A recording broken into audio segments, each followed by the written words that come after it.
In this video, I'll be showing you guys a setting that's going to help you turn your account into a private account on Roblox. If you are new here, give me a like, subscribe to my channel. To do that, let's just tap on the more here. Good. On here, we move to our settings. So anything we are going to do on Roblox, nobody is going to see it after this setting is done. So now let's move to privacy and content restriction. On this section, we move to visibility and private service. Good. Now let's move to visibility. On here, we are going to do three different things. So the first is the visibility online status.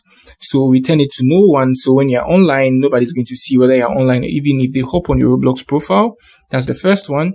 And show experience, we turn that to no one too as well. So nobody's going to know our experience, what we play and anything there. So the last one is share activity updates. Nobody's going to know anything you are doing on Roblox, the games you are playing and the rest. They're not going to see anything. So when you turn off the current experience, this also turns off automatically. So after that, your account is going to be like a private account.